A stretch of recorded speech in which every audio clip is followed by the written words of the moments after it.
both secondary and tertiary, as well as specialist medical reference centers. Of course, those are tertiary medical facilities.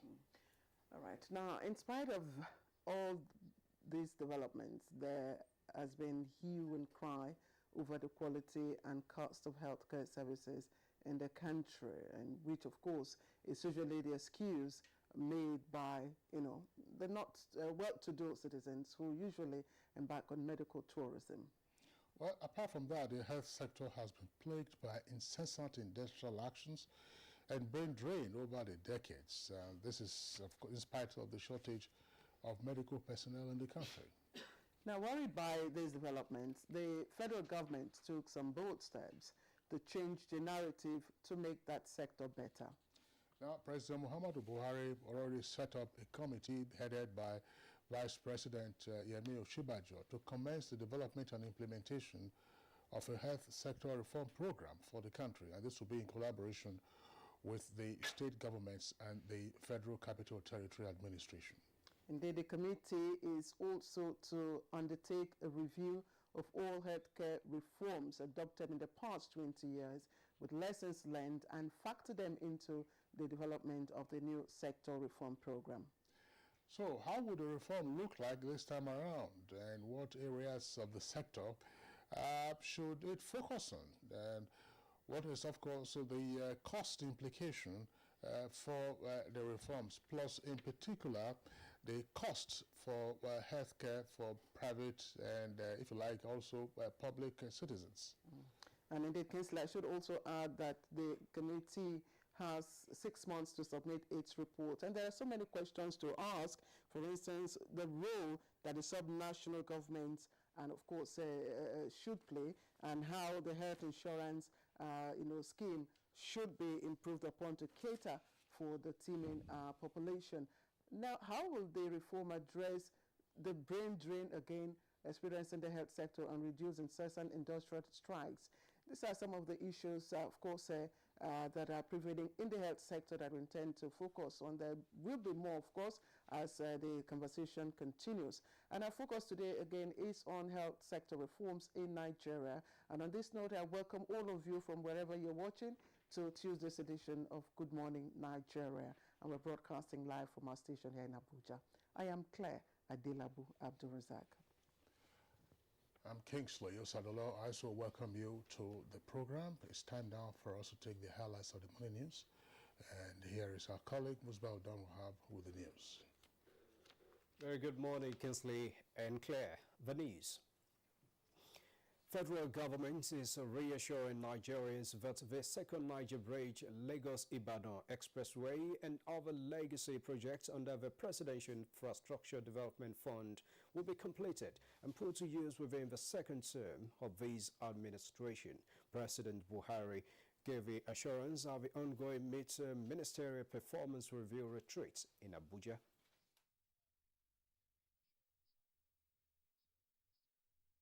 Ministers are urged to work closely with permanent secretaries to ensure accelerated and effective delivery of the policies, programs, and projects in their respective priority areas. All issues relating to the implementation of the ministerial mandates must be taken seriously towards the attainment of the laudable objectives. Meanwhile, federal government is making concrete effort to tackle inequality in education while providing a conducive and safe school environment for all. This commitment was expressed at a workshop in commemoration of the International Day of the Girl Child by Director General, National Agency for the Prohibition of Trafficking in Persons, NAPTIP, on behalf of the Vice President, Professor Yemi Osinbajo.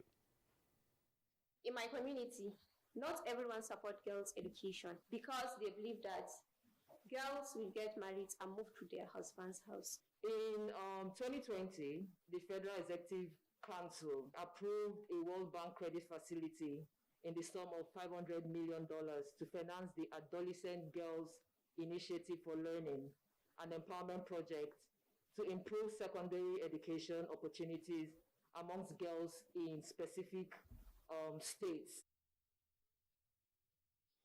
The ongoing remediation of oil spill in affected areas of Ogoniland has been scaled up by the federal government to improve living conditions in the Niger Delta region. The House Committee on Host Communities, during an oversight of some projects in River States, urged beneficiaries to partake in the development initiatives. In Ogoniland, because of course you are aware that most of our water is contaminated, and this one is one that we can say we commend. There's some improvement coming with the waterworks in Bori. Right here in Eleme, we can also see a facility that is very, very beautiful, which ABRAP is using to make sure that water gets to the people of Eleme. Now in politics, All Progressives Congress APC has inaugurated a 9-member National Reconciliation Committee. Caretaker and Extraordinary Convention Planning Committee Chairman Governor Mai Malabuni says the exercise is to further promote peace and stability in the party.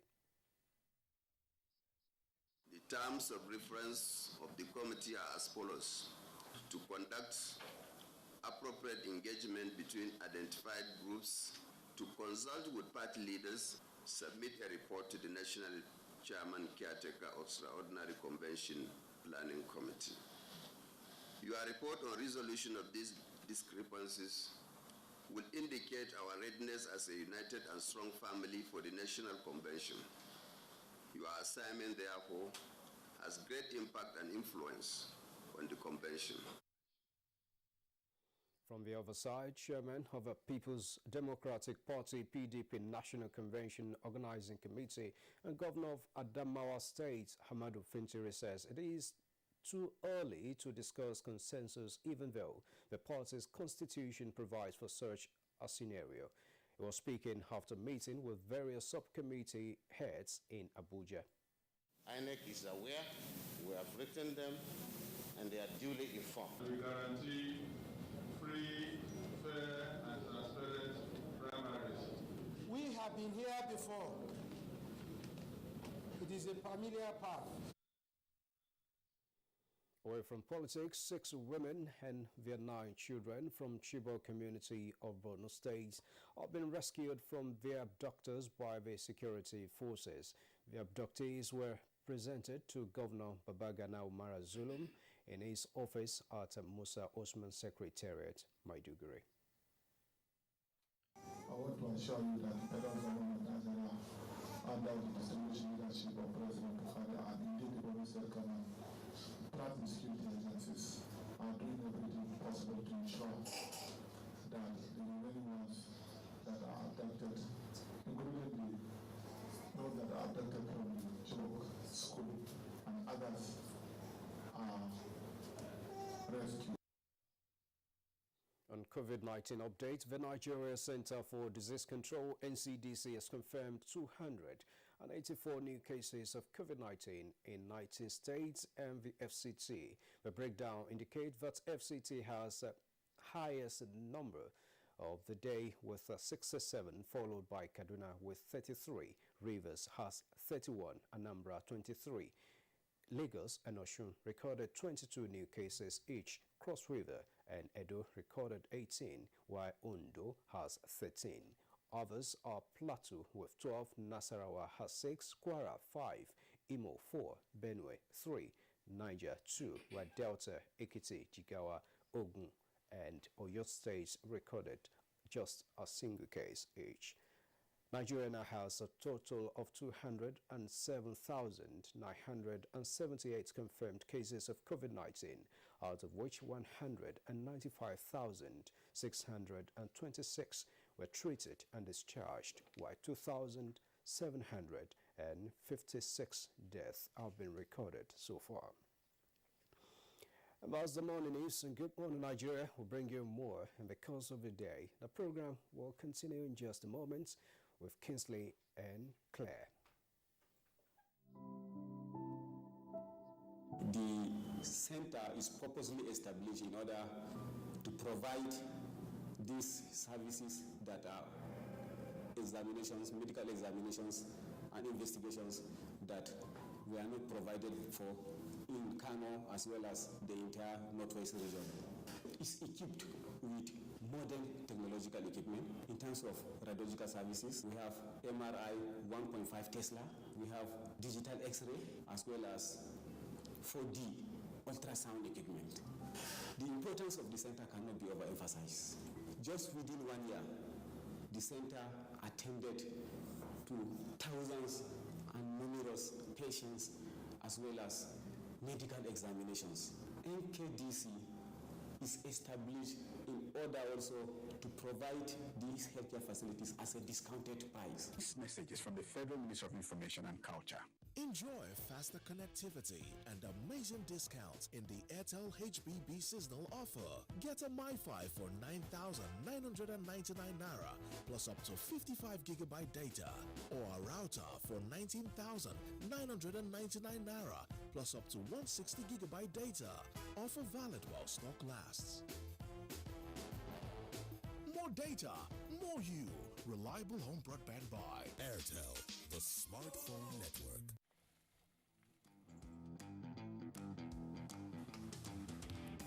Guess what? What? I scored a hat trick today. Cool! Wow! And how did you celebrate? Just do your hands like this. And hold your nose like this.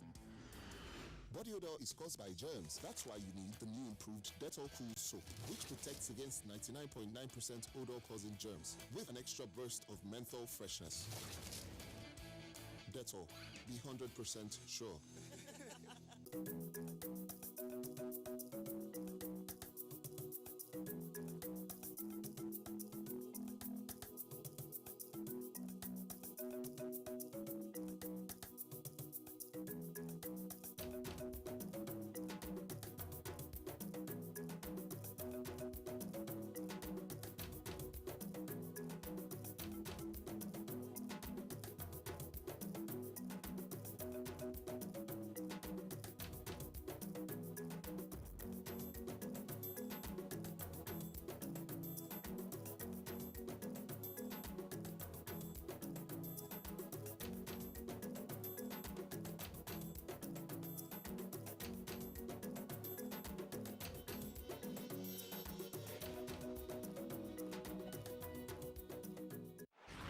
Manchester City return from the international break with a tricky tie against Burnley at the Etihad Stadium.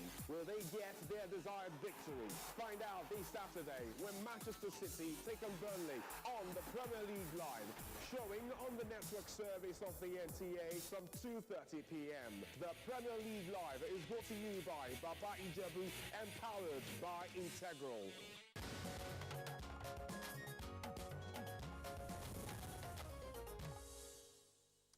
Hello and welcome once again to the program, and it's Good Morning Nigeria live on the network service of the NTA. It's time to talk business, and the African Development Bank has advised Nigeria to remove structural bottlenecks to sustain growth and economic recovery. We have details of this and more with Comfort Amodu.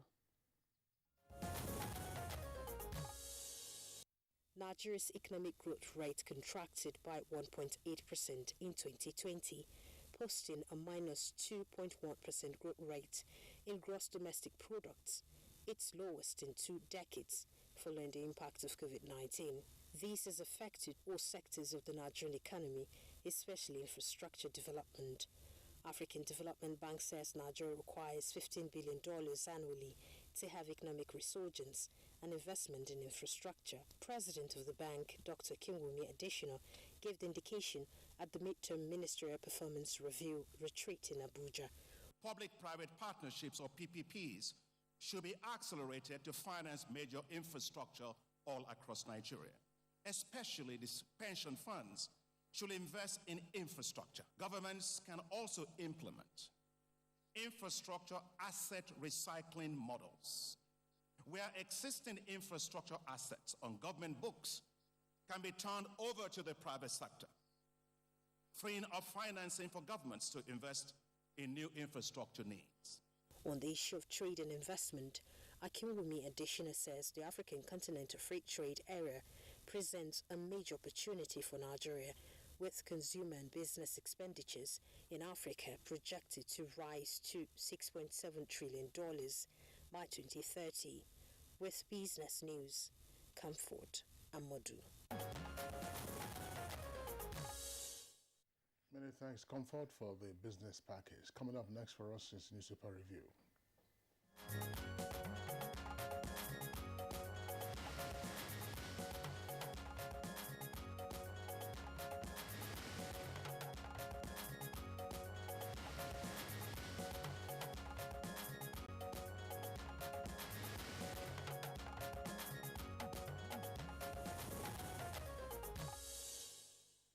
While we await Baya Toyebe to join us soon, hopefully, Kingsley and I will take a look at the stories on the front pages of the papers. And we'll begin with The Nation. The Nation says Buhari lists achievements, and there are riders there. Government targets local production of weapons and 13.3 billion naira for community policing. These are the riders that follow the headline story there. And you'll find a picture story of the president and the secretary to the government of the federation, the president of the Senate, and of course vice president at the midterm ministerial performance review retreat, which took place at Banquet Hall Presidential Villa in Abuja yesterday. Now, still on the retreat, as at second quarter 2021, it's just down the corner, just below the picture story. GDP growth rate was at 5.01%, the highest since the inception of this administration. Now, GDP growth rate of 5%, opening up of power sector with willing seller, willing buyer policy, and 75 billion naira youth innovation fund. Now, there are also highlights of the retreat still listed on this very page. Some of the infrastructural highlights include ongoing road rail projects, that's the Lagos-Ibadan Road, Second Niger Bridge, upgrading of airports, and PIA, that's the Petroleum Industry Act for implementation. Now, the completed structures are Lagos-Ibadan Rail Line, the Takpe-Ajaokuta Rail Line. Now, work is to start on the Port Harcourt to Maiduguri Rail Line, Calabar-Lagos Coastal Line. The president of the African Development Bank, you'll see his picture, Dr. Adeshino, is there, and his picture is attached to the story on the World Bank, Nigeria, other low-income nations pile up $860 billion debts in 2020. And you see the picture there. That was revealed by the president of the African Development Bank, Dr. Akinwumi Adeshino, at the retreat yesterday. Now, Naira exchange rate should reflect market realities, says the Vice President Osinbajo. And experts are saying deduction of money not necessary at the moment. Let me just take you a bit above the nameplate quickly. Sit at home continues in Southeast, but there's a rider there, bishops to intervene. Sit at home continues in Southeast and bishops to intervene. Now, two head for supplying fuel to bandits in Niger. The details of that on page 2. Now, why I stopped in the BC Kanu for burial by judge, and police warn NSAS protesters in Lagos and Ogun. You can read up these details of these stories on pages 2, 3, and 28. Kingsley. All right, let's also take a look at the window page of the Punch newspaper from above the name flag. You have the following headlines. Budget, that's the kicker. Federal government allocates 4.2 billion naira to moribund Ajaokuta Steel. That's page 21. Work begins on the 16.39 trillion naira budget, and Senate panel gets document today. Prelate proposes 25,000 naira largesse for repentant Boko Haram and bandits. Experts differ as Osinbajo says exchange rate artificially low. Punch files FOI requests on military and police salary structures and pension. And federal government stopped residency payment after strike suspension. That's according to the Association of resident doctors. Now, the headline for the lead story comes in a double-decker. It says, states lament deductions, demand probe, and subsidy rises to 8.2 billion naira daily. Fierce subsidy opaque, NNPC acts as government on its own, says Commissioners Forum. States helpless over deductions, federal government a dictator. That's according to the Delta Commissioner. And you have the photographs there from the midterm ministerial performance review retreat at the State House in Abuja. Lassa fever kills 77 in Edo, and Taraba, and others. 356 hospitalized. Lalong inaugurates Plateau local government officials. PDP promises showdown. Crisis hits Kano Islamic Clerics Council over leaders' impeachment.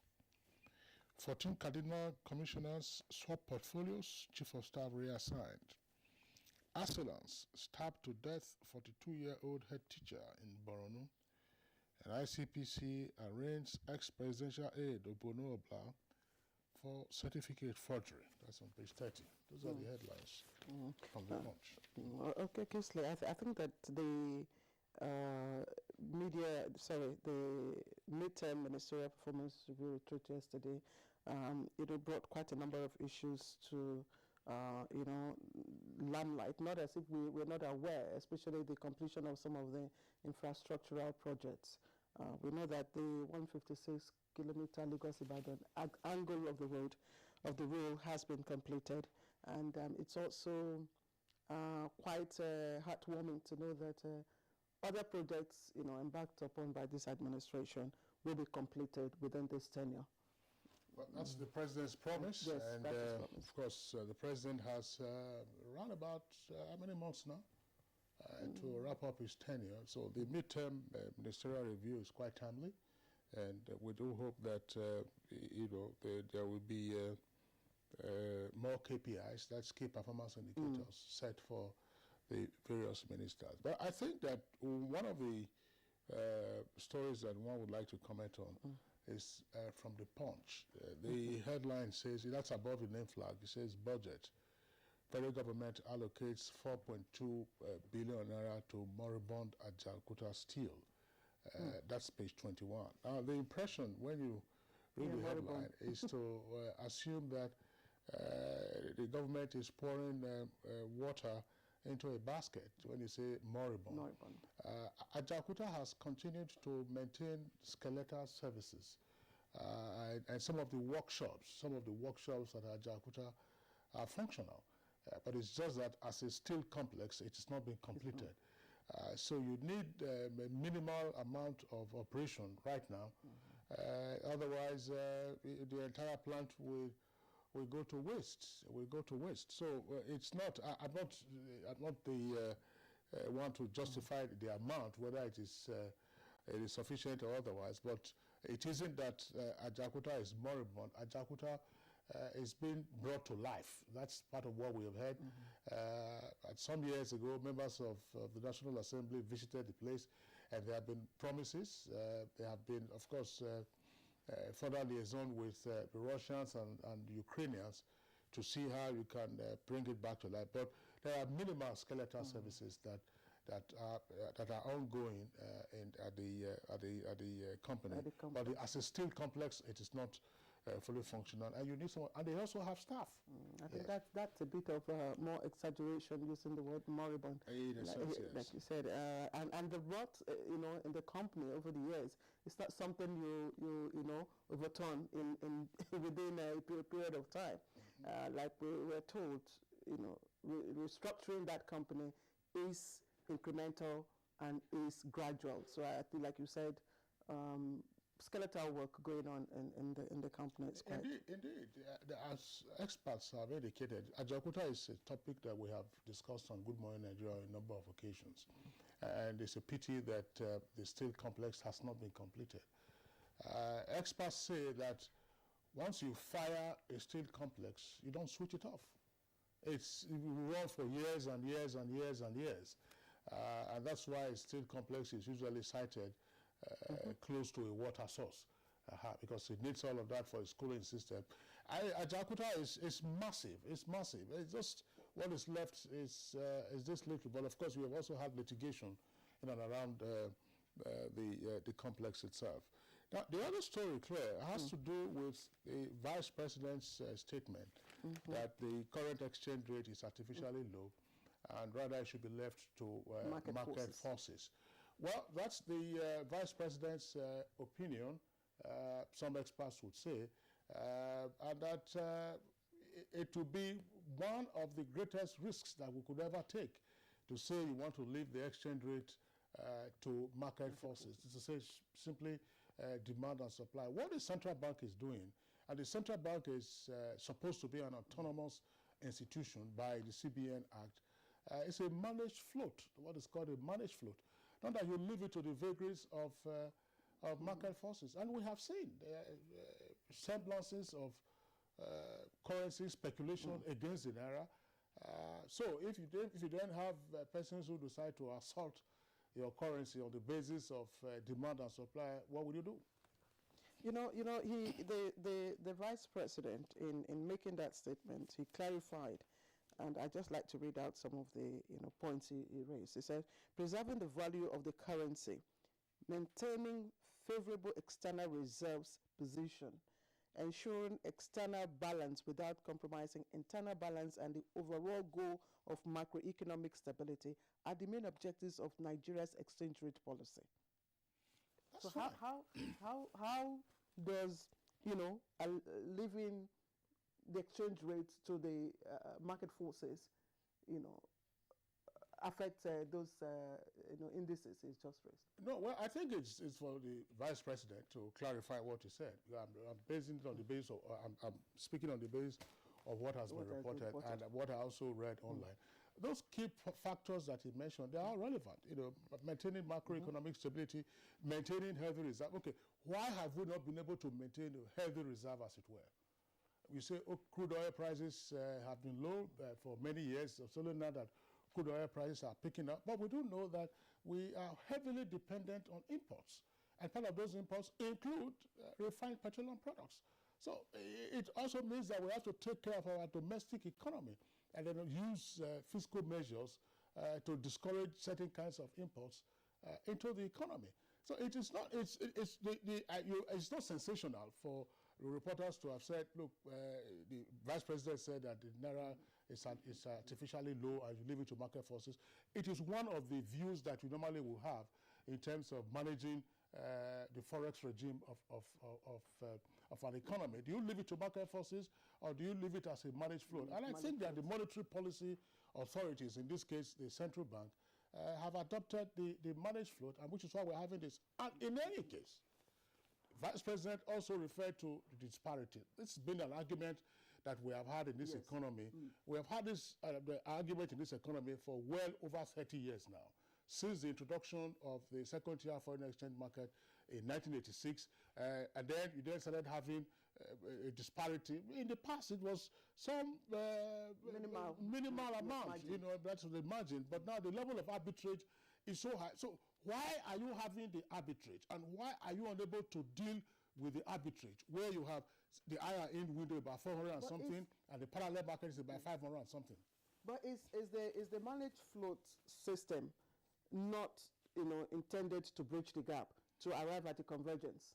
Well, it's not intended. I think that's the because the point had always been made. I recall in the 90s, one of the things that often got reported was, the international monetary agencies were saying that if you couldn't match the rate, then they would adopt the parallel rate as the realistic exchange rate. But the CBN has also come out to say, look, what is the volume of transactions that takes place using the parallel rate versus the volume of transactions that takes place using the IRN window, if you like, the official rate? And that, the parallel rate is minimal. And the point was also made by our guest on Good Morning Nigeria that part of what is driving the rate, that's the parallel rate, is what you can loosely refer to as hot money, or in some cases, dirty money. People just say, let me quickly convert. You know, you get something and then you want to quickly convert, then they go and put it under there. But it's not realistic. You know, Kingsley, another issue is with the 410 to a dollar rate, which the vice president said does not reflect economic realities. And mind you, the benchmark in the budget, in the 2022 budget, that was the benchmark. Well, that's precisely what we are saying. The vice president has, in his considered opinion, made that statement. He has not issued a directive to the central bank to alter it, because the central bank has the levers of control of monetary policy. So I think we'll continue to leave at that. Let's take a look at one other topic, and this should be curious. It says Lassa fever. This is coming from the Punch. Lassa fever kills 77 in Edo, Taraba, and others. 356 hospitalized. Ordinarily, Lassa fever, the peak season for it is the dry season. But here we are in the rainy season. We're already saying 77 persons have died in Edo, Taraba, and others. What is happening? This year, we have seen thousands of persons who have died, from cholera. So what is happening? I think maybe attention is given more to COVID-19. Maybe COVID-19 is driving more of our policies than other ailments. But Kingsley, let's look at the issue or the editorial for today, which is celebrating the girl child. Of course, today, was it today or yesterday, was the International Day for the Girl Child. And the editorial I'm reading from the Leadership newspaper is calling attention to implementation of the provisions of the Beijing Declaration, which was the first international instrument, to pinpoint the rights of the girl child and, encourage nations to domesticate, the document in their respective countries. But as we speak, according to this paper, and of course according to information, there are some states in Nigeria that have yet to domesticate that right, which gives, plenty room for manipulation of the rights of the girl child, which puts the girl child in vulnerable conditions in this country. That's exactly the case, and it continues to be a point of advocacy for various groups that focus on the girl child and indeed on women's issues to pile pressure on the state houses of assembly and the executive branch of those states that are yet to pass the appropriate legislation or domesticate it. The Child Rights Act is another one that has been, and same thing as you have the violence against persons, prohibition against persons. So these are some of the things that you continue to find. I mean, it all tells you about the disparities in the country, the differences in approach to lawmaking and to issues. Some of them, of course, do have cogent reasons, in their view, for delaying, seeking to get all inputs into their lawmaking process for this purpose. Indeed, and just as to say that there are other very,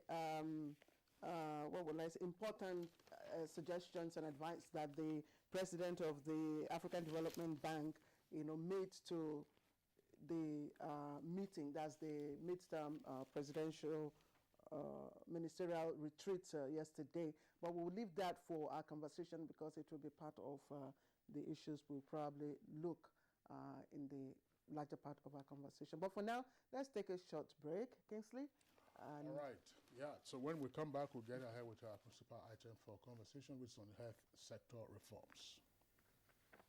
Federal government through NPHCDA commenced phase 2 vaccination of all persons 18 years and above with safe and effective COVID-19 vaccines approved by WHO and certified by NAFDAC. Special arrangement has been made for staff, their dependents and retirees of ministries, departments and agencies of government, private corporate organizations and non-governmental organizations. To benefit from this special arrangement, visit www.nphcda.gov.ng/corporate vaccination to obtain, fill and submit the Google form. NPHCDA will contact you within 48 hours. Protect yourself, your family and your workplace against COVID-19. COVID-19 vaccines are free, safe and effective. For further inquiries, call 0700-220-1122 or send a mail to covid19.vaccination@nphcda.gov.ng. This message is from the National Primary Healthcare Development Agency.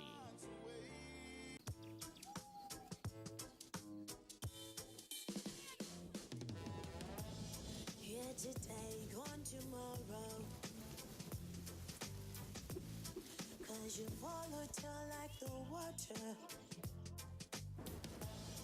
And you promise what you don't know. Sometimes it's right and then it's so wrong. Them go do like say them why. Go promise you the world. My brother all now worship. Up all no be open eye. I see no be water. Khaki no be letter.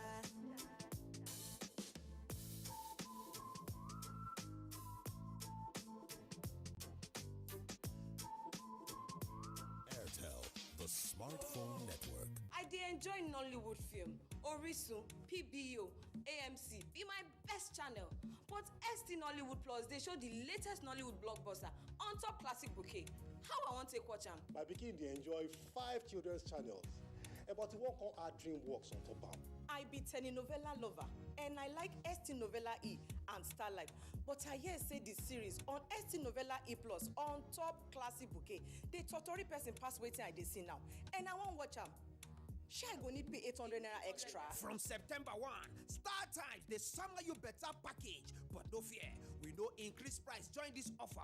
Make basic bouquet subscribers just pay for 1 month and then go fit to watch 3 ogbonge extra channels from Classic Bouquet. This awoof never finish. Recharge Classic or Super Bouquet for 1 month and you fit be one of the 400 lucky people them. We go win smartphone. Terms and conditions stay show. More value, same price. Star Times. Enjoy digital life. The broadcast media ecosystem is dynamic and requires continuous training for practitioners to perform optimally. NTA TV College JOS invites relevant officers to the following specially packaged training programs. Archival Management System in the Broadcast Media. Date 11th October to 29th October 2021, 3 weeks. Intermediate Presentation Techniques. Date 11th October to 22nd October 2021, 2 weeks. Digital Satellite, Microwave, and RF Technologies. Date 11th October to 15th October 2021, 1 week. Advanced Broadcast Accounting and Auditing. Date 25th October to 5th November 2021, 2 weeks. Photojournalism and Photography. Date 8th November to 26th November 2021, 3 weeks. Transmitter Operation and Maintenance. Date 1st November to 5th November 2021, 1 week. The course fee for the 3-week course is 130,000 naira per participant, while the fee for the 2-week course and the 1-week engineering courses is 100,000 naira only per participant, accommodation inclusive. The venue for all courses is the serene and secure environment of NTA TV College near Old Government House, Rayfield, JOS. For more information, please call 0803-314-4383 or 0806-980-9807. NTA TV College JOS, training you to be the best you want to be. Manchester City return from the international break with a tricky tie against Burnley at the Etihad Stadium. Will they get their desired victory? Find out this Saturday when Manchester City take on Burnley on the Premier League Live, showing on the network service of the NTA from 2:30 p.m. The Premier League Live is brought to you by Baba Ijebu and powered by Integral.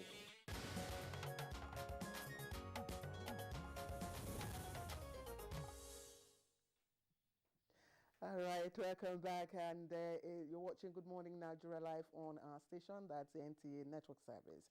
So let's begin our conversation. As part of efforts to ensure quality healthcare services in the country, President Muhammadu Buhari constituted a committee to reform the health sector. Ekene Ndulue, in this background report, had a chart with some Nigerians on their expectations from the reforms.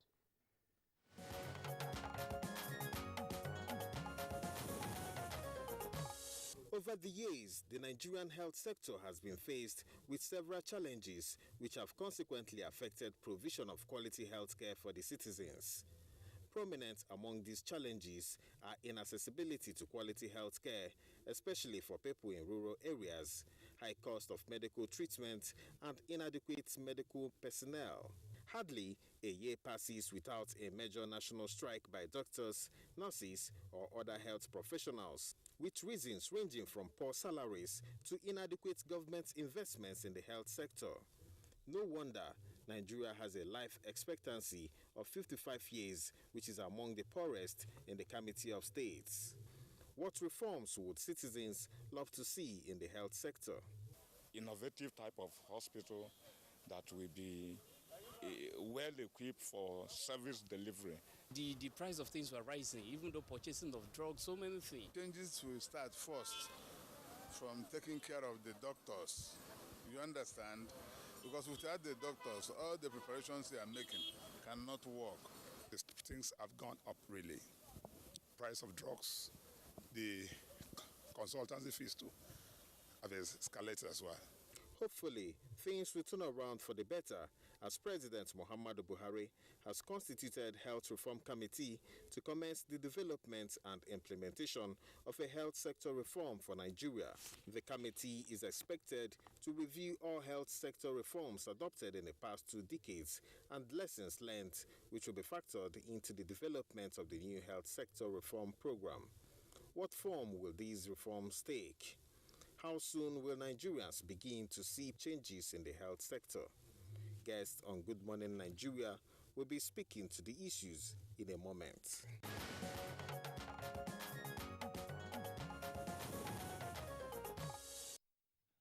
Thank you very much, Kene Unduloi, for that backgrounder. With us to discuss this subject matter, let's welcome here in the studios Dr. Yusuf Tanko Sununu.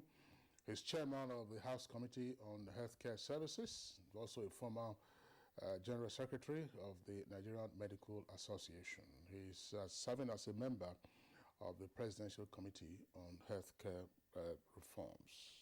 Dr. Sununu, Honorable Sununu, pleasure to have you on Good Morning Nigeria. Thank you for inviting me. Also here with us in the studios is Dr. Gafar Alaude. He's an expert in healthcare financing. Pleasure to have you with us on the program this morning. Thanks for having me.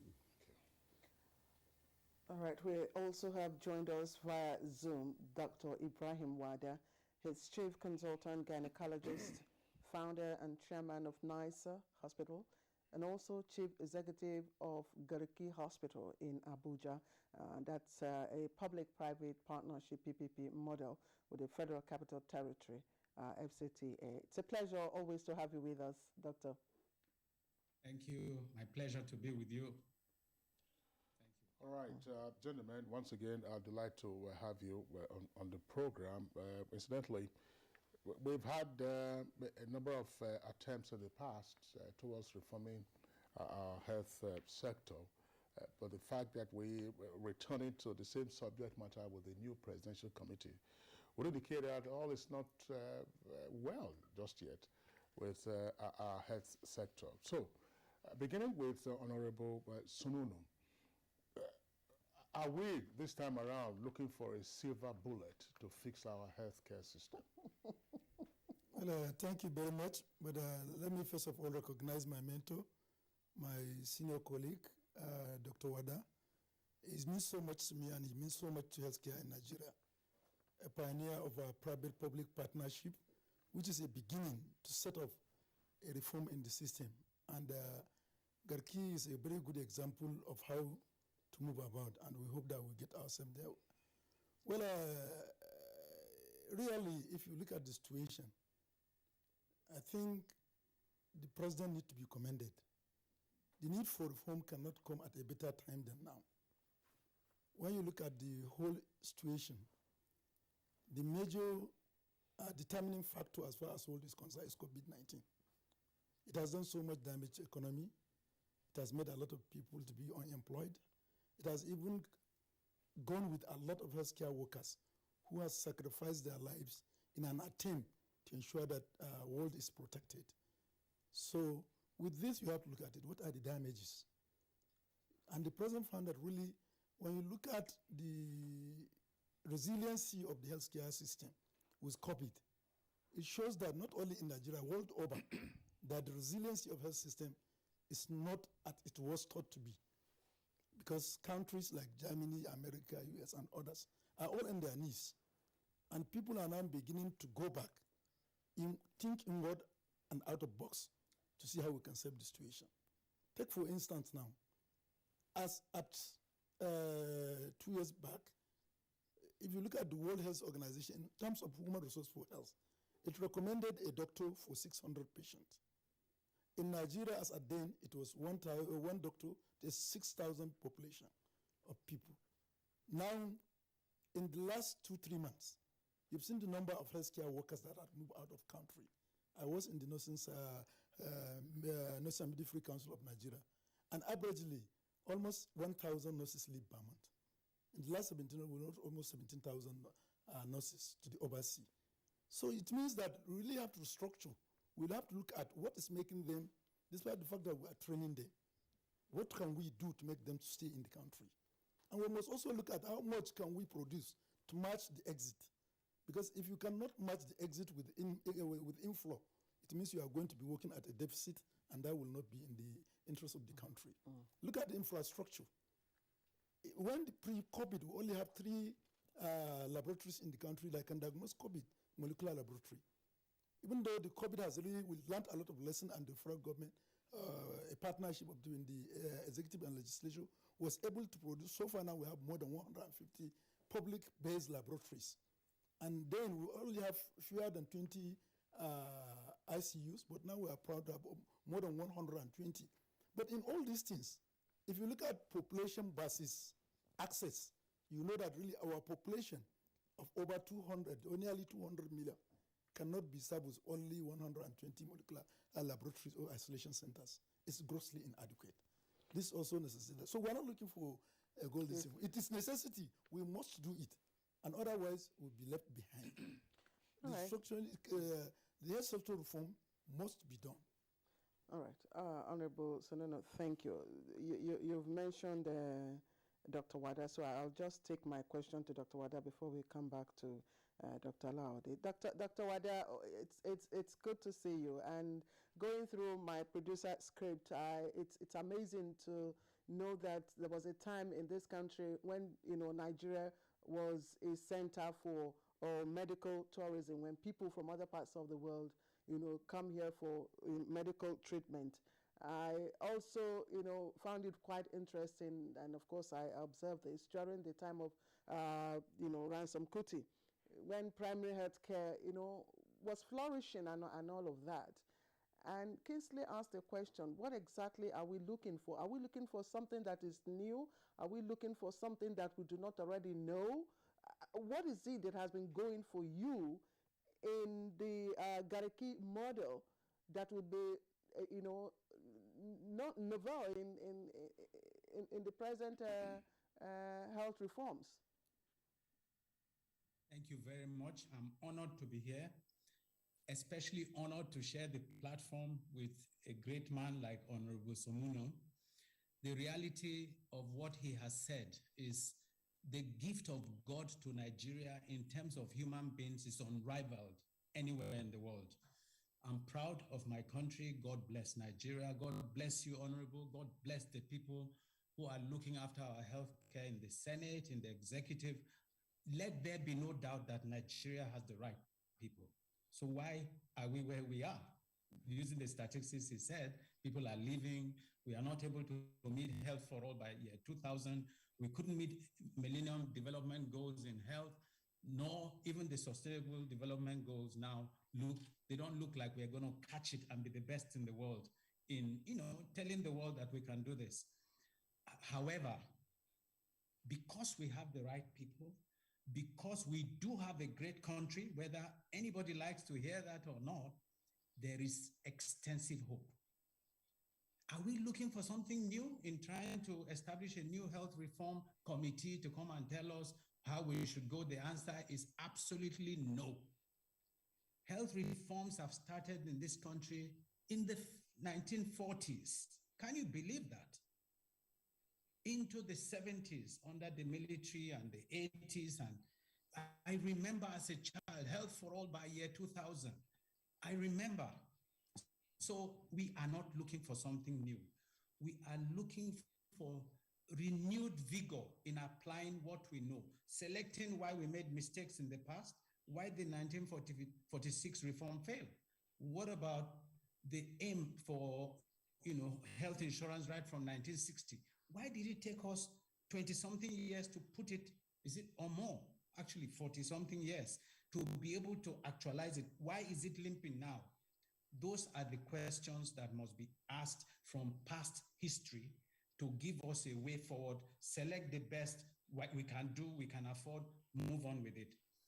Now, talking about public-private partnership, I think every time I raise my arms to the Lord, that he gave me the opportunity and my team to test it on a big scale. A hospital in Nigeria that was it was already crashed. So it was not open to the public at all after just being run for 20 years under the public sector system. We woke this place up with dedication, with commitment, with investment, with clear leadership policies, and that place is looking up now. It's a place of beehive of activities. It's a place of some level of confidence by the population. I don't want to go into the politics of it, but I pray every day that we should remove politics and sentiment from our health. A man being sick understands everything must be done to bring him to health. A man dying loses everything. So we cannot afford to see a working example like Garki Hospital and just wrap it up, baby bathwater, pum, off you go. We are back to 1980 again. We couldn't do year 2000. And again, we are trying PPP, it doesn't work. Why must be the message of Nigeria be it doesn't work when we have the best people? So I want to define where we are and what we expect. One is that the word public-private partnership has 3 Ps, but the word healthcare also has 3 Ps. What does that mean? Who are the people you are designing the healthcare for? P. Who is going to provide that healthcare? P again. Who is going to pay if that healthcare is given? Another P. Until and unless we get that right, again, we are doing. Because even in the traditional healthcare system, we did give them chicken, we did bring our goats, we brought yams. That's what's paying. Doesn't have to be naira. So what am I about to say? You mentioned the late Professor Ransom Kuti of blessed memory. May God put his soul in the best part of paradise. A true Nigerian, an example of we have the people. How many people do we have? Hundreds of millions. When they wake up, where do they say, I'm not feeling well? It's not going to be 20 kilometers away. It's got to be somewhere near where they live. Who has the knowledge to decipher? This is a serious thing, therefore go here or go there, or you can be treated locally. I'm talking of primary health care. And I think any reform that says who is the citizen, who is the beneficiary of this health care, where does he live, where can he go if he has a headache or a sore thumb? Those things, once they're addressed, leave it to Nigerians, they can go to the moon from there. Thank you very much for the opportunity. All right, thank you very much, Dr. Ibrahim Wada, there for your opening salvo. We'll return to you in the course of the conversation. Back to the studios, Dr. Gafar Alawode. What are we trying to fix in our health care system? Okay, thank you very much, and once again, thanks for having me. I think before we go to that specific question, let's try as much as possible go the memory lane in terms of successful reforms in the healthcare system all over the world. And when I think of that, when I discovered that the Mr. President is setting up a committee, I was elated. Elated in the sense that probably the most well-established, well-studied health reform in the world is the UK system, which started, the reform started during the Second World War.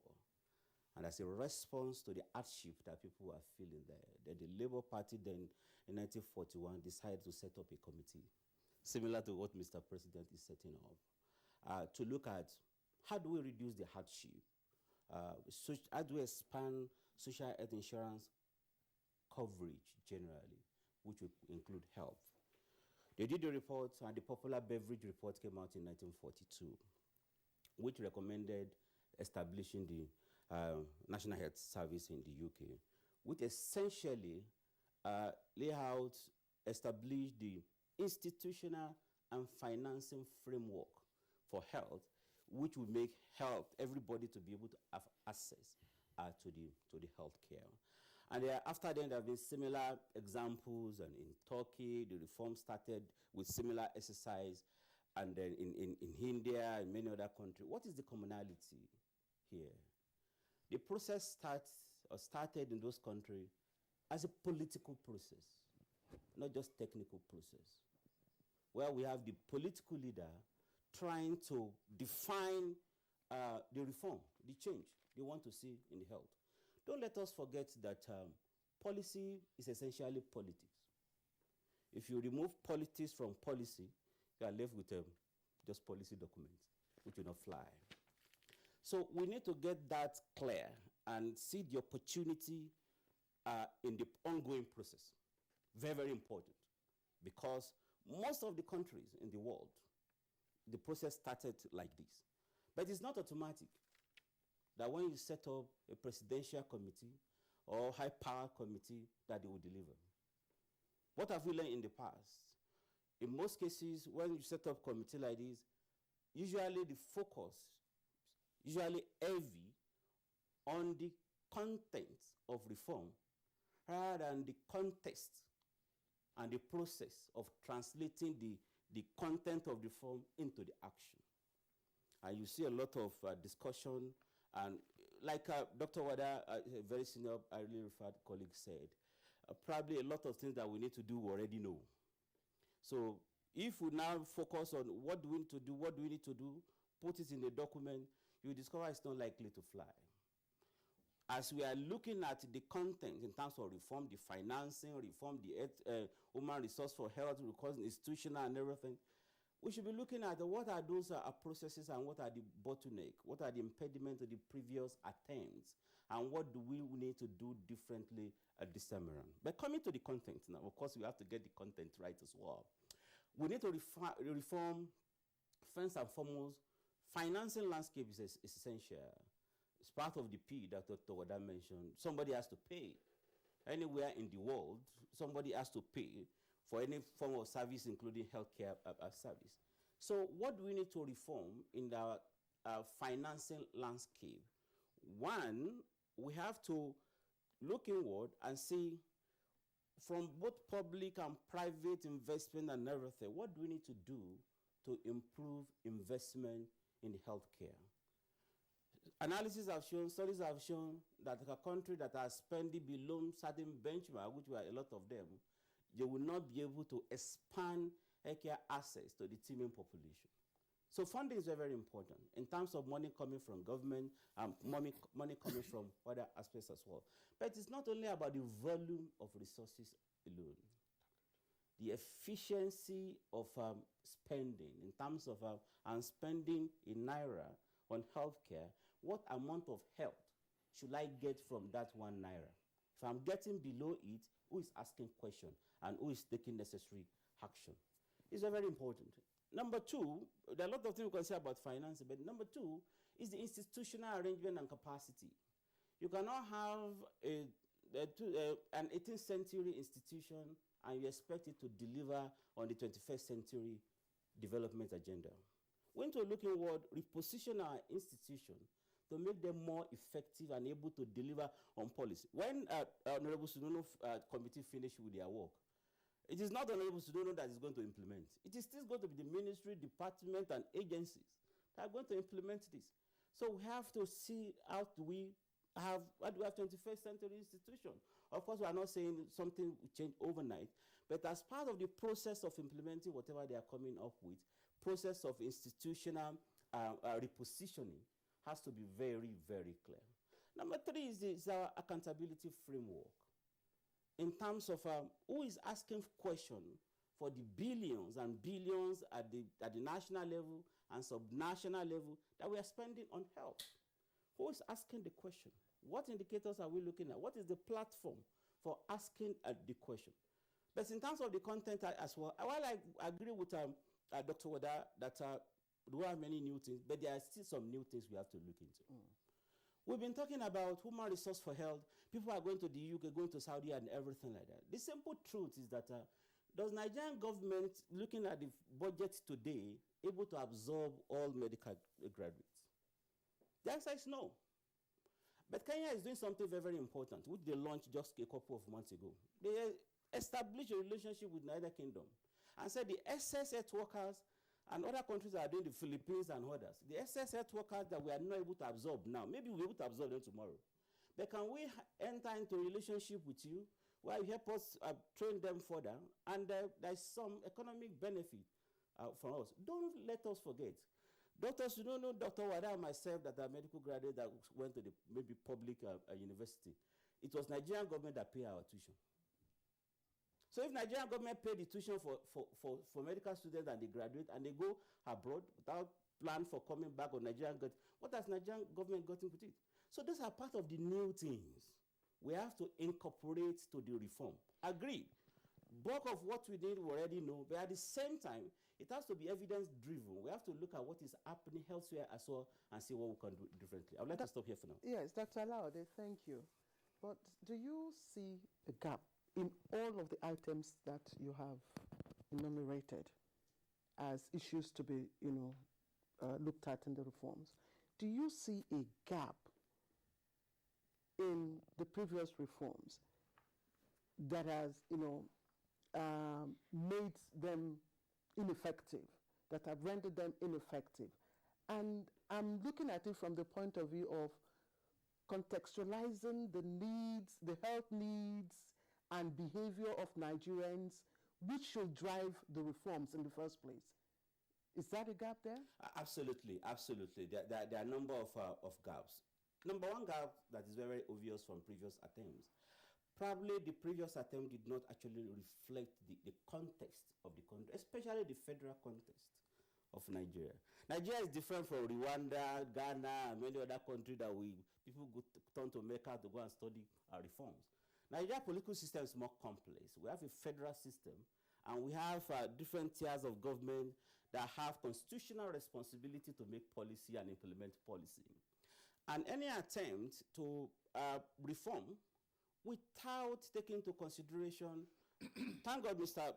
President, in this new committee, we have a governor there, but that's not enough. The Nigerian Governors Forum is a very, very important stakeholder when they are talking about policy reform in this. And we've seen a lot of reform. When we finish, the governor said, we don't know about these things. And we, in the recommendation, we want the state to do this, and this. That is number one, not reflecting the context. Another important factor that you mentioned in terms of the health-seeking behavior and all this. Yes, and their needs. And their needs. What are we seeing from even the basic care provision for the newest policy instrument to repositioning the health financing landscape? If you look at most of the facilities now, money is going there, but people are registered. But are they coming to access the care, despite the fact that, okay, we've taken care of the money for you and everything like that? What is missing? Effective community engagement, citizen engagement, looking at existing structure, and that is where strengthening the system is very, very important. Most of these things we have, like for example, NPAC, they have the community structure and all those stuff. But when we are looking at reform, we don't look at holistic reform. When we want to reform the finance, we look at only the finance, we look without looking at the community aspect. So you solve the finance problem, and the people in the community are not accessing. You made the same mistake even when you were reading out the areas to be reformed. You left a gap.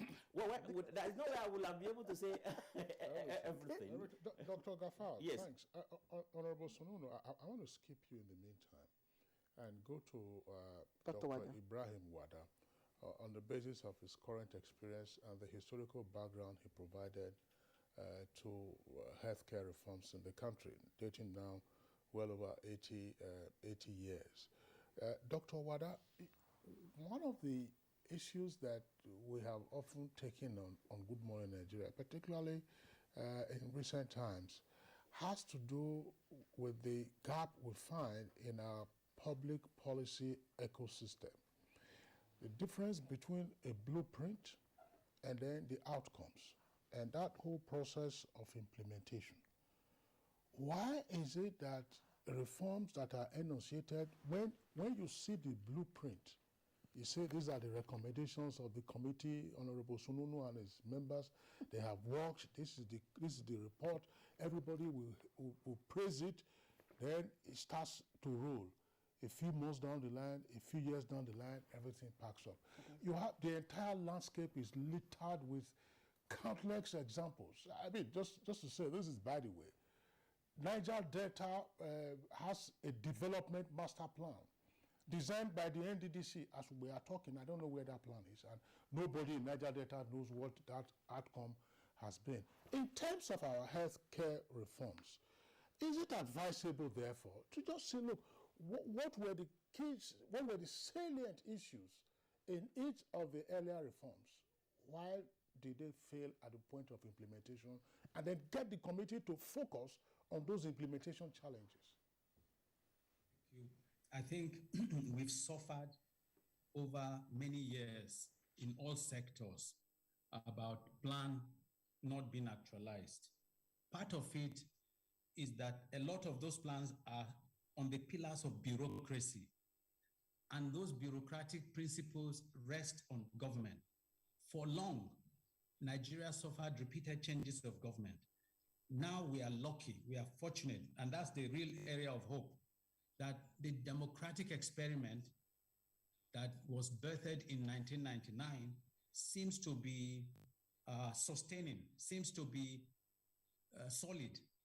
No matter the difficulties, if there's stability at that level, then people can expect. Unfortunately, the other era, you didn't know who was coming as the next leader and what sort of means. So now there is hope, and may God protect the democratic credentials of our country. Now, the other reason that we could plan and it doesn't work, of course, you know, every government that has come into our lives since 1966 or even before, they are tackling corruption, and all that. So we cannot rule that out. Is it something that we must tackle head on, almost like a boxing match? If it was that simple, by now it would be history, because I don't see any government that has come into this country, whether democratic or non-democratic, that didn't put corruption in their rifle sights, trying to fire it. We must find a different way. We must use what we've got to get what we need. And what we need is human life in terms of health reforms. Avoidance of diseases, prevention, treatment, prolonging life, so we too can live in God's earth as long as other human beings, because we are dying too early, we are sick too often, and that's not acceptable. So we must then either protect our health reforms against the wave of corruptions and all that, or find a way, use what we've got to get what we need. Life is the ultimate, and I would pray that a time comes when every other thing could be touched, maybe not, but health is sacred. It's God's own domain. He created us. He gave us this land we are living in, and we have a duty to him to prolong it and to make it more useful. The third element is funding our wishes. You see, when they issued out Garki General Hospital as a public-private partnership, government made it clear, we don't have a penny to put in this. You fix the place, you employ the staff, you equip, so help you God. That was the message to the organization. And because Nigerians can do magic, and I keep using that word, with very meager resources, management, efficiency, forward planning, stability, look at what has become of Garki now. So the public sector funding has so many branches, so many rules, so many this. So to even access a little bit of money, the paperwork is more expensive than the financial implications. So what's going on is we make a plan, but we are hampered in funding it. In the public-private system, you make a plan, so help you God, and the people come and then they have confidence in what you're doing. They're going to partner with you, and I mean financially, to achieve set goals, and that has been demonstrated. So in terms of health reform, the National Health Insurance Scheme, NHIS, the public-private partnership policy, they will survive if there is a will. How come it's only Garki that everybody is talking about almost 14 years into the game? We must losing Nigeria's potential to help herself. We mustn't say, if government cannot afford, then let us all perish. Let's be sick. Let's die early. Let our mothers die in childbirth. Let children not make it to 5 years of age. We can't say that. Nigerians are human beings. They can help themselves in certain cases. Where they need help, then the government can come. So if our health reforms will ever make it, it must be freed somehow from the governmental cash-strapped situation. Cash-strapped in a sense that they are funding security, they are funding transportation, all sorts of things. So what do we excuse out of the whole game and let the people help themselves? Healthcare, because that's all they've got, their lives. I want to stop at this stage by mentioning those three things. Policies can become actions, provided we take some of the precautions that I've said. Stable government, less bureaucracy, allowing our people to contribute their own quota of funding, to actualizing what will benefit them, and that's it. Thank you. Dr. Ibrahim Wada, I'll still stay with you before we come back to the honorable member here in the studio with us. Indeed, Garki is a success story comparatively, but I don't know if most public patients or paying patients would actually describe it as a symbol of international best practices. But regardless, the Garki model, if replicated across board, do you think it will engender universal coverage of quality health care, access to quality health care? Thank you. That's a very important question. You see, for a model to be perfect, all stakeholders must buy into it, must believe in it. We must first believe that only us can make the difference that we want in our own lives. Some people say, oh, can the people afford it? Is it accessible? The answer to that question is not wealth to access health. It is the national health insurance. As it is today, you cannot even, you pay, what they pay to the hospitals is probably $1 plus something, 750 naira per head, which has no bearing with today's economy. But you can't get that anywhere in the world, even in the poorest places. Yet, we are not able to expand it. If we expanded it, then nobody needs to come to Garki and bring out his checkbook or cash, because there's a framework of access. And that's how the world has gotten by it. So it can never be too expensive for Nigerians, provided that side that bureaucracy provides, the access side.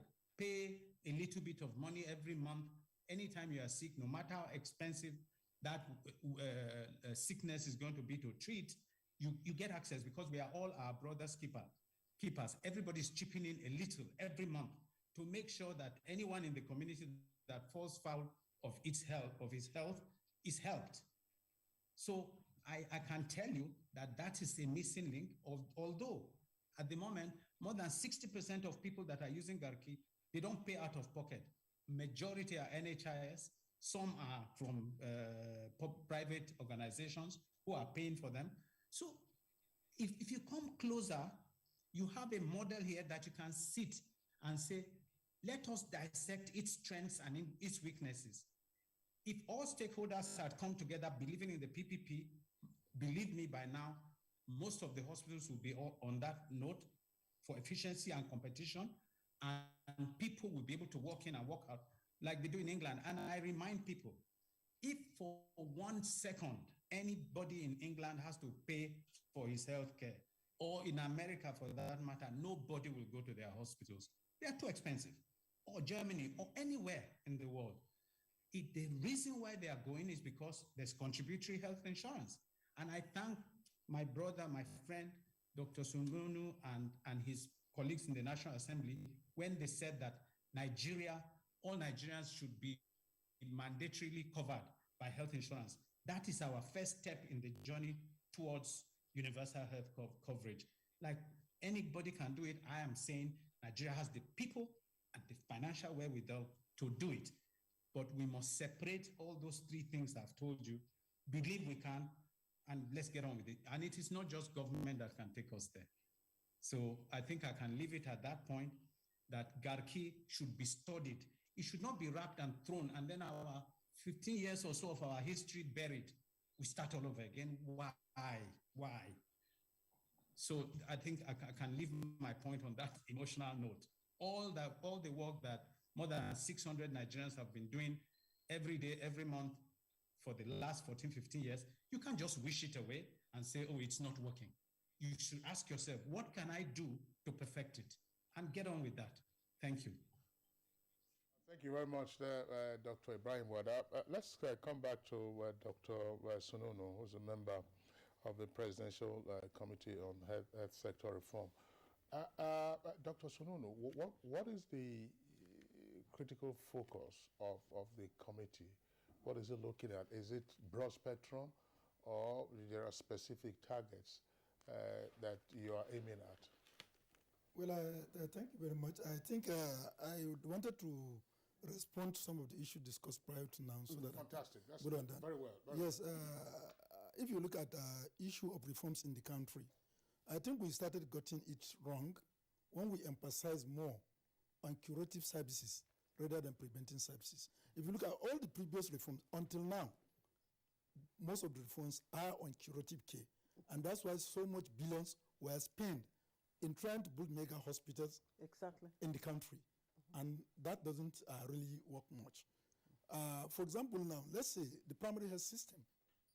If you have there is no way you can have the confidence to go to a hospital where you are sure that the human resource for health there may not satisfy your need. The infrastructure there is an eyesore. The access to even basic drugs that you can be treated may not even be there. And that's why you see, if you want to get it this thing, that's why if you look at the concept, is to have a holistic approach. So that I quite agree with all the previous speakers that we need to go back and find why can't it work? Why doesn't it work? And how can we now make it to work? And I think that's the essence of this. If you look at what we have now, instead of having a normal pyramid, we have an inverted pyramid. The pyramid in treatment of diseases should be stepping up so that at the base you have more people covered. It means the primary health centers are functional, people are satisfied. And then you have the peak at the teaching hospital, so they can be for training, for high ceiling researches, and whatever you think, for multi-centered control trials, so that more money can come in terms of grants. Because even only for grants in medical practice can be able to sustain healthcare services. How many billions of naira are we attracting in the country? It's just a recent. Our NAFDAC, that is supposed to be the regulatory body, was initially just at level 1. It's now that we are working, we have reached level 2. We have applied for, the World Health Organization has just came in and assessed NAFDAC for level 3 to give it the ability to be able to supervise randomized controlled trials, so many researches in drug and drug development. So you understand, it's only when we move like that, we now try to reverse the inverted pyramid. Now, if you look at that's one aspect. Now, if you look at the preventive aspect of it, most of Nigerian diseases, as today, yes, we are having emerging diseases that are coming, but are vaccine preventables. Where are we as far as vaccine production? Senegal here can produce vaccine. Where are we? So if we want to reform, we must focus on the body. Why is the body? The body is more or less on infectious diseases. Now, this is just Nigeria, the World Health Organization has approved vaccine for malaria. Are we ready? Can we produce it locally? Can we even have the technology to invite those who have licenses to come and have a branch and produce it locally to reduce the cost of transporting and other things? These are all issues. Look at the COVID vaccine. How much does it take in terms of logistics for a cold chain to be maintained from the source to Nigeria and to the person where you are going to administer? That is enough to produce the vaccine if you have it in the country. So these are the issues that we must do. We must be sure that we look at our manufacturing facts sector, so that we can give them the necessary impetus to do what they are supposed to do, and this country move forward. Not only that, if you he has also talk about the funding. The funding, just like people used to say politics is local, health is also local. Are our local government ready to even serve as a distinct? Do they have the will? Do they have the autonomy to employ? Do they have the money to recruit and then this thing? It's just a reason that even if you look at even the other issue is the confusion in terms of the status of health in our country. Health, as important as it is, look at the Constitution. How many times is health mentioned? It's never in the. It's in the. If you look at the health provision in the Constitution, you will really be worried. Are we there? Are we there, and are we getting it there? So if we cannot make a strong statement in the Constitution to say that, look, health care delivery in the country must be a universal human right in Nigeria, and then that's now when people now begin to work to meet that demand. And that's why even as us as legislators, we have the opportunity to amend the National Health Act, National Health Insurance Scheme Act. And what is the basic gap there? We keep on saying National Health Insurance Scheme did not cover everybody. When the legal framework that establishes the act did not give it the policy or the position or the ability to cover everybody. By the time they attempted to do that, they are also going out of the act, and it's a breach of the act. And that's why we say, okay, let's look at the act and make it mandatory. If you give them mandatory status, then every Nigerian will have the right to have a basic minimum package of health. And that is now a fundamental human right. Now, if you have that basic minimum package, it's not only to set it, how do you now fund the package? And that's where people like Dr. Gafar, who are experts, came in. And they advised us to areas that we are going to look forward. And those areas we have looked and addressed them and put them into National Health Insurance Scheme, so that I cannot give you responsibility without giving you a means of funding. It means I have a plan to fill up initio.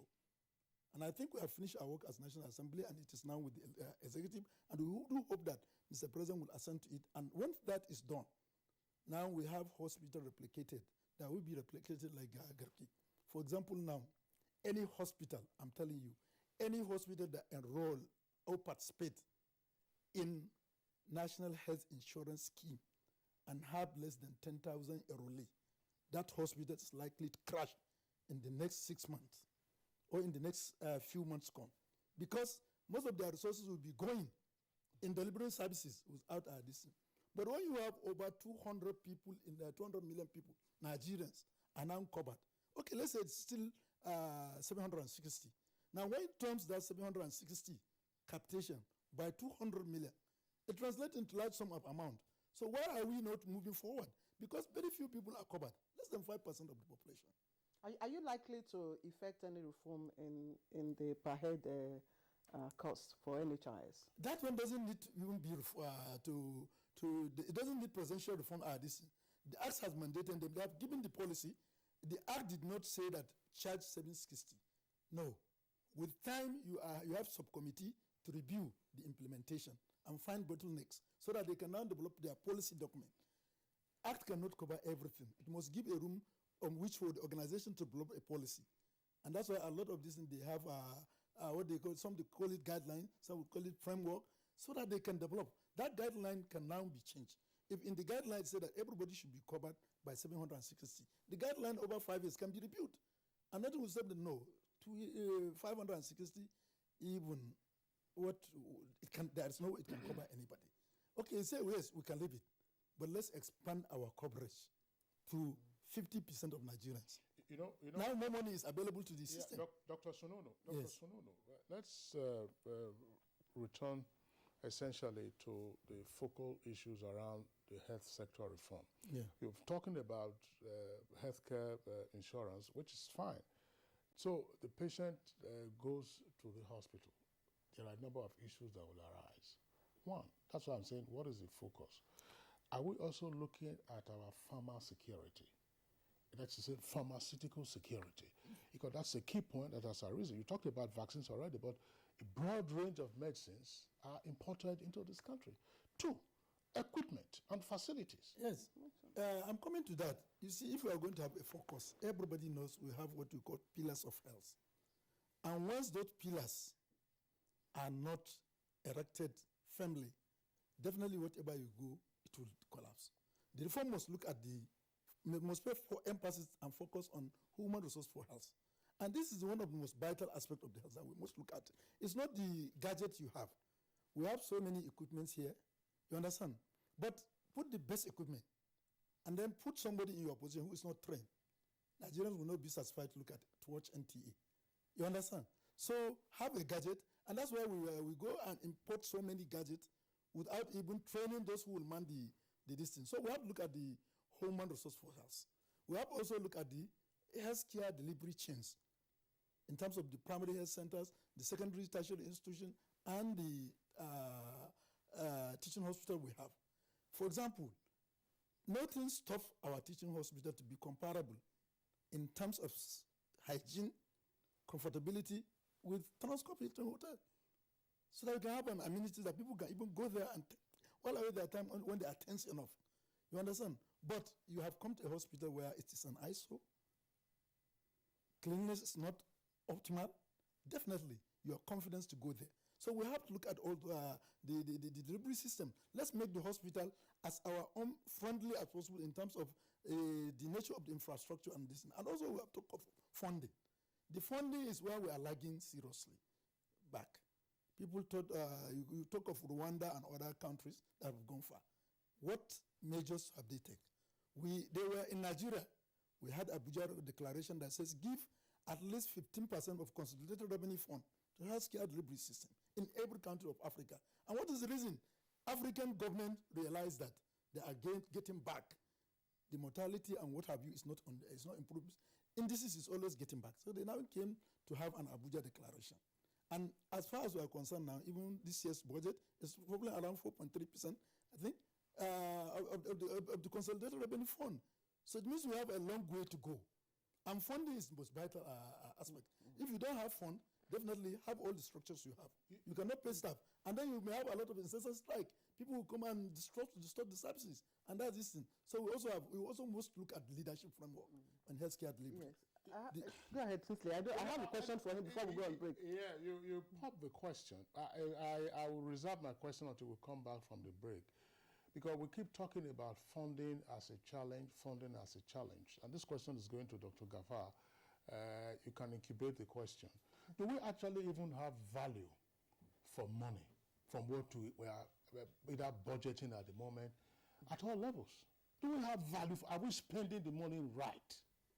Please incubate the questions. Yes, let's go for a short break. When we come back, we'll now take the answers. Engineer and project supervisor of the second Niger Bridge project. The second Niger Bridge project is a project that has been conceived for a very long time, but it has finally come to life during this present administration. This project has a lot of socio-economic benefits, and it has impacted positively on the lives of the host communities, both in Anambra State and Delta State. The people are very happy. The host communities, they partnered with us because apart from the social benefits, indigenes are also employed on this project. We can see how their lives are being improved. This message is from the Federal Ministry of Information and Culture. Dear customer, link your Airtel number to your national identification number today. Here are easy ways you can do it. Dial *121*1# on your Airtel line and follow the prompts on the screen. Type in your 11-digit government-approved NIN number. You will receive a confirmation message to confirm your entry. You can also visit www.airtel.com.ng/NIN to link your phone number to your NIN. If you do not know your NIN, simply dial *346# to get it. No stress, no wahala. Airtel, the smartphone network. A new edition of TV Guide is out exclusively with Governor Simon Lalong of Plateau State. Since assuming office, Our rescue administration has pursued the path of peace and reconciliation and restored confidence among people of different ethnic, religious, and political persuasions. Peace is back on the plateau. We are building world-class infrastructure in roads and opening up opportunities for innovation. The edition is a compendium of mind-blowing stories for your reading pleasure, ranging from entertainment, economy, sports, media, politics, family, and lots more. Pick up a copy and keep abreast with issues and trending features within our space. TV Guide, very incisive, very educative and comprehensive. Grab a copy at the vendor near you or any NTA station nationwide. TV Guide, your indispensable companion. Dear compatriots, our country can be as great as we want. Let us all commit ourselves to its greatness. We must be willing to set aside our differences, unite and stay as one. In our expansive landmass, human and material resources, and plurality lies our strength.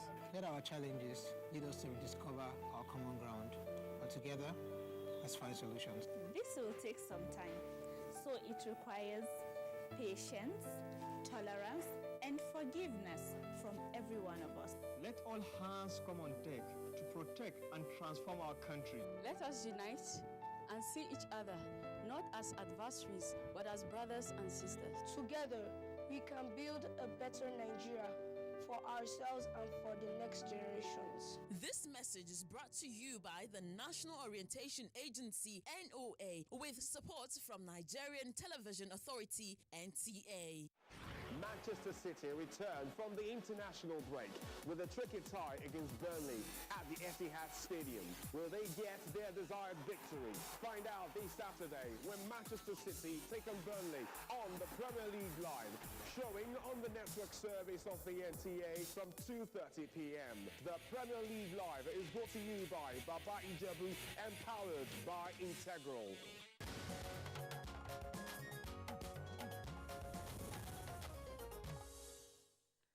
I wish you could listen into our conversations in the background with the honorable member. Quite interesting. But this is Good Morning Nigeria. Welcome back. And our conversation is on the, healthcare reform that was instituted by the president a month ago. And we have our guests all seated here. Let me take the question to Dr. Gafar Lawode. Kingsley put some questions to you before and asked you to incubate them. So now. Okay, thank you very much. I think the questions around value for money or efficiency, that's the elephant in the room. It's a very big one. I think if you ask me, I'll say we are not very efficient. And this is backed by a lot of studies that have looked at how efficient is Nigerian system. And I'll give you some practical examples. In a particular state, we look at spending on the workforce in a particular state in Nigeria. Over a period of 6 years, expenditure on personnel grew from 1.2 billion to 7 billion within 6 years. But that's not the most shocking aspect of it. During this period, there was an embargo on recruitment. And the question is that who is getting the money? You understand? And when we try to analyze, we saw a lot of interesting things happening. Secondly, there's a multi-country study around productivity, efficiency, and competence of workforce, which have huge bearing on value for money and efficiency. Because if you look at the typical state in Nigeria, they spend 80% of their health budget on workforce. So what are we seeing? In Nigeria, Nigerian health workers, and I'm not saying only doctor, nurse, across the cadre of the workforce. Nigerian health workers see average of 5 patients a day. In Tanzania, they see 15. And the diagnostic accuracy, in terms of if I go to the clinic and they say I have malaria, only 4 out of 10 cases are accurate. And when the diagnoses are not accurate, I'm bound to get wrong treatment. That means whatever I might have spent is wasted. You understand? So, and if you look at other countries like Kenya and every diagnostic accuracy is as high as 70%. But what's the fundamental issue? What drives value for money and efficiency? The way you arrange your payments what you spend on health, how you spend the money, determine whether or not you are going to get value for the money. Let me give you an example outside the health sector. If I'm paying bricklayers for a number of days they work, they can just go to the site and sleep off. But if I'm paying them based on number of bricks they assemble, on coaches that they are able to, yes. Absolutely. I'm going to get more value for the money. So in financing balance, that's what they call passive purchasing. You are just throwing the money to the system without looking at what the system is buying or producing. But one of the fundamental shifts I would like to see in Dr. Sunono committee is presidential committee, shift from passive purchasing to active one, where the money that we are having, we are using it to buy results in terms of quantity of services and quality of services as well. And that is why the issue of health insurance is very, very important. Anywhere in the world, health insurance is a strong vehicle for strategic purchasing, where they have the pool of funds and they say, before we pay you provider for this, we want to be sure that you have provided the services, it's of good quality, you are not necessarily using technology and drugs that are not necessary. And that is why part of the reform, we are making progress on NHS, but we need to do more. And part of what Honorable is saying that we need to pay attention is, if you look at the NHS, a lot of beneficiary or enrollees will continue to complain. Because what is the funding volume? What is the amount of pool fund that is available to NHIS to buy services? Most of the people that are NHIS now, they are former sector people, and it is only government component of money that is being remitted to NHIS. So NHIS is constrained. So we have to look at what is the possible additional way of mobilizing resources. There are a lot of things on the table before the legislature and everything in terms of where additional money will come from. But I agree with you. It's not only looking about more money for health, but we should be looking at the more health for the money as well. We should be able to raise the accountability bar while people are asking questions. And the people media like you have a very, very important role to play in terms of looking at indices and putting it side by side. There are a lot of investment that we are doing. I think raising the accountability bar and changing the funding architecture very, very crucial. Okay, let's get some ideas from Dr. Ibrahim Wada. Again, would always refer to Garaki because it is a model, and even there, we see beneficiaries or enrollees, for the NHIS having separate sections where they access their drugs and, of course, services and all that. Dr. Wada, is there a way to attain equity in NHIS services, in healthcare services, irrespective of whether you are an NHIS enrollee or out-of-pocket payee? Yes, thank you so much for this question. I want to appreciate the Honorable Sunono and Dr. Jafar. Their contributions show you excellence, and that's what Nigeria is all about. Can we have equity, healthcare access, quality, and all that under the NHIS scheme? There are issues. One of the key issues is the amount relative to the true values in the economy. For example, how much are you paying for electricity, staff, salaries, and so on? How does that relate with what NHS is putting on the table? And that must be addressed, because you can't continue to rob Peter to pay Paul and the whole system will not crash. So, but even be that as it may, the truth is there's a log jam somewhere for long, whereby the intermediaries, the HMOs, yes, they do a good job to verify the reality of what is being claimed before paying, but many of the hospitals in the scheme, they don't have access to this money until a long period after, and even then, other issues creep in. So there's a lot of adjustments that are still needed, which will bring respect and equity, because that is it. You come to access healthcare in a secondary or even primary health center, and they've not been paid for 3 months or 6 months, even these mega sums we're saying. What do you think the attitude of the people who are delivering these services will be to you. So, but these are not insurmountable problems. They can be confronted head on, and we can get there. Having said that, I mean, I've been burning to make a contribution about the people themselves. Like I said, there's 3 Ps: the patients or the people, the payers, and the providers. When Honorable Sununu mentioned the preventive and community health, we are weak on that. Primary healthcare, which is actually the healthcare of the people, for the people, if you like, that one also we are weak on that. And if we can pay good attention to those levels of healthcare, to be sure that you are seen early in disease without any fear of money, to be seen that your water, your environment, the air pollution, whatever gives you a healthier life without, falling foul of disease. If those ones can be attacked head on with the resources we have, places like Garki, other private providers, even governmental providers, will now be able to focus specifically on their motto, on their agenda, not this kind of you think you have typhoid and you end up in Garki direct. It's not necessary. You go to a primary health care, they will make the clear diagnosis. They might treat you. If it becomes impossible for them to handle, then there's a referral system that takes you honorably to some other secondary or tertiary center. Unless and until we place value on human life and the people to the extent I've described, the chaos and confusion will lead to waste, leakages, and lack of good productivity within the system. So I have to add that. Garki has to see typhoid, has to see malaria, so does National Hospital.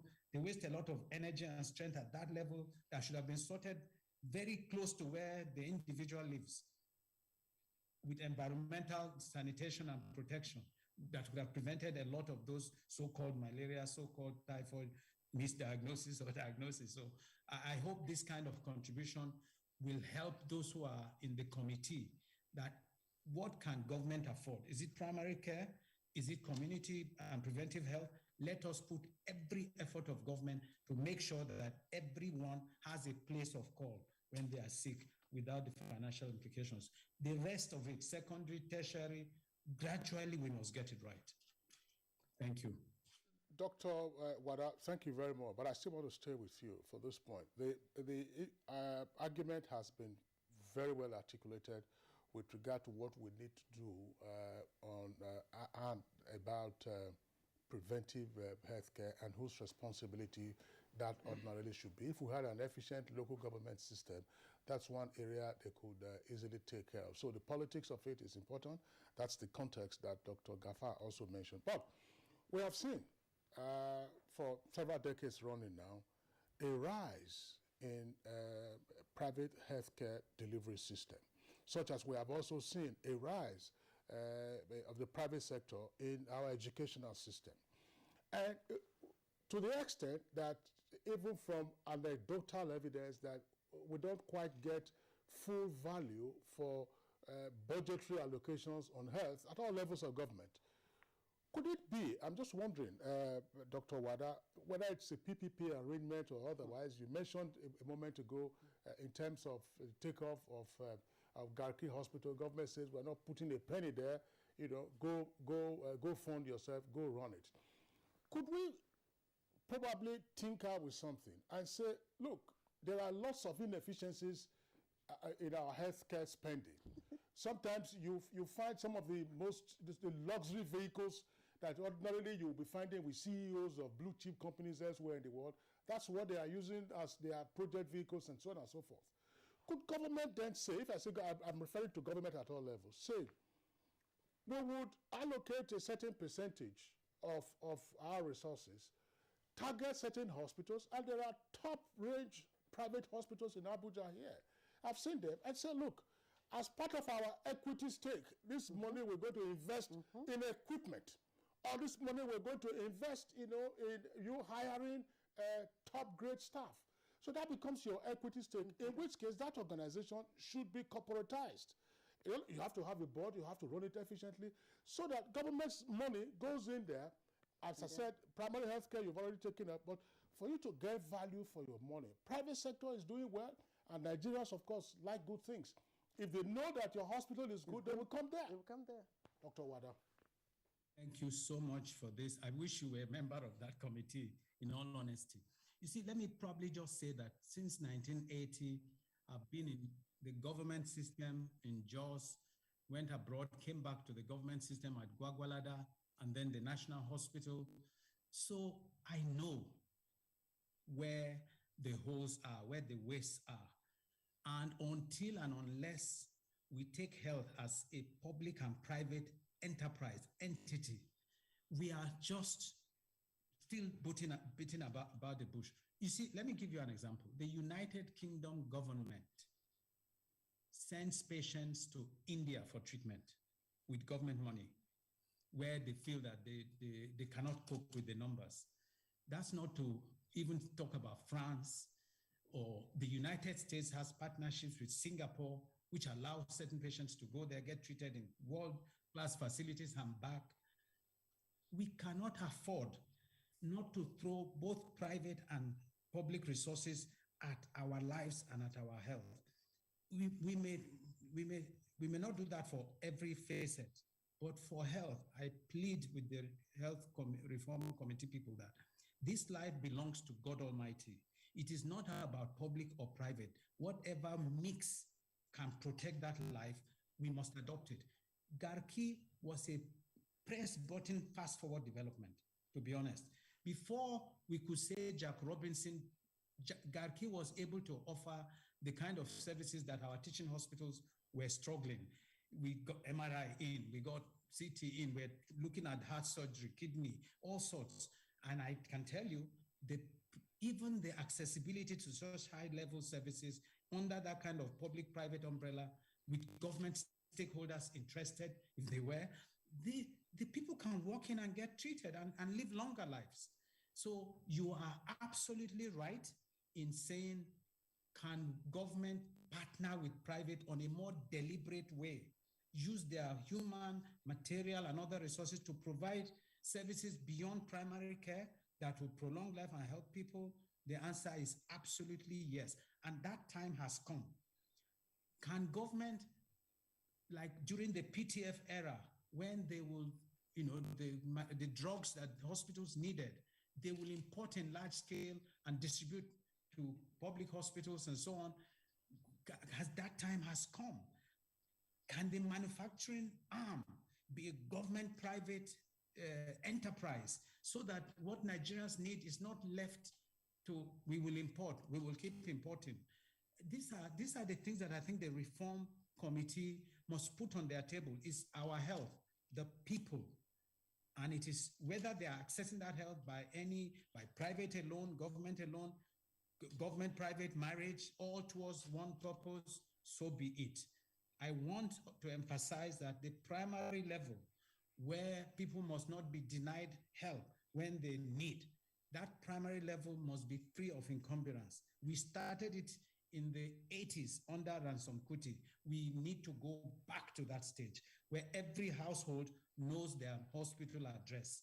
Government knows about them. We know the prevalence of disease in that community and what to do to give them a healthier life. Let us not be afraid, dear committee members, to revisit our past and extract what is so positive and blow it now. I will end this segment of comments by saying, you know what? The population of Nigeria is increasing by country levels every year. I mean, you're talking 4 million Nigerians being added. So while you and I are talking, there are more mouths to feed health-wise. So it's not a static equation where we can say, oh, next year we will do it. 2 years we will do it. Get on with it. Press the fast-forward button and let us get on. Private, public, public-private partnership. Whatever we can throw at it to achieve a fast-forward. Thank you very much. Ibrahim Wada, thank you. I just like to, we just have less than 2 minutes, so we're going to share the 2 minutes between Dr. Laode and Honorable Sonono. But Honorable Sonono, to address the low-hanging issues that tends to pull Gariki down and, overshadow its successes, why don't we just do away with this conjoined model, PPP or whatever? Why not an outright user fee, model? Well, we could have gone like that, but we have to also look at the health itself as not only business venture. We have to know that it's also welfare services. That component must be addressed. The component that not every Nigerian can just put hand out of pocket and then pay. So we must give security coverage to those who cannot afford. You understand? And when we do that, we now say, okay, we have, you see, the whole issue is what we have been saying, lack of standard services at lowest level. I'm sure if you are comfortable, you can get the desired satisfaction in the primary centers next to your door. You don't waste your time to travel to this thing. The ones in my place don't even have, they use candle at night when That's what I'm saying. Now, so this is where we are now going to pay attention and improve on it so that we can reduce the burden up there. And if we didn't do that, we are really still getting it wrong. Dr. Laude. Okay, thank you very much. Before going to that specific question, that was very, very important point that you raised around equity financing. Of course, part of what people are looking at and, generate a huge investment for health is private equity investment. Where from private equity investment, people invest in health facilities. And when they invest in health facilities, it's not only about money, technical know-how, transfer of technical know-how to the management of the facility. Now, approximately Nigerians spend $1 billion going to India, UK, and everything to treat them. So, like 4 categories of conditions. If we invest in the through private equity, for instance, in addition to other sources of funding, it can reposition our tertiary care. And a lot of foreign exchange we are talking about, we can actually capture them locally. Then coming to the question, please, the focus of the health policy in Nigeria and many other countries is universal coverage. And there's no way, if we depend on the user fee, people paying out of pocket, to not take us there. I think our reform, the presidential reform, should be looking at what will put us on the trajectory of the universal coverage. And one thing is very, very important, pool fund, to be able to assemble pool fund to take care of those people that will not be able to access the care. But again, we must be getting good quality care as well. So that's why we have to raise the accountability bar, and the legislature have the role to play. They are doing oversight. They do accountability. We should try as much as possible to leverage some of these legislative instruments as well to get the best for our healthcare. All right, Dr. Gafar Lawode, expert in health financing. I'd like to appreciate you and thank you for your closing remarks. Let me also appreciate first our guest who joined us via Zoom, Dr. Ibrahim Wada, Chief Consultant Gynecologist, Founder and Chairman, NISA Hospital, and also Chief Executive, Garki Hospital, Abuja, a public-private partnership with the Federal Capital Territory. I need to emphasize that. Dr. Ibrahim Wada, always a pleasure to have you with us.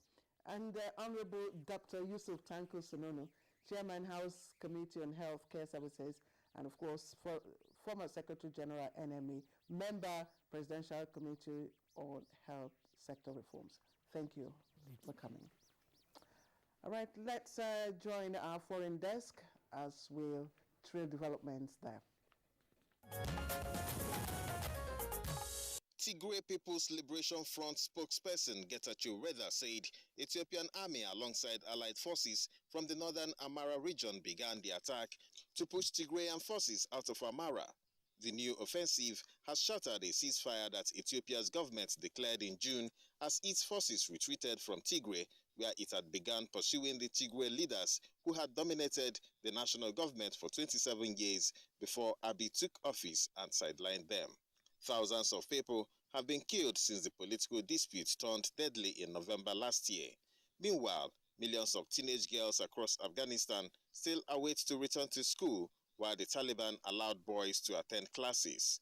The move has raised concerns about the future of female education under the Taliban, who have pledged to uphold the rights of girls and women in the country when they took over power in August. The exclusion of girls at this time has aggravated fears that the Taliban could be returning to their hardline rule of the 1990s.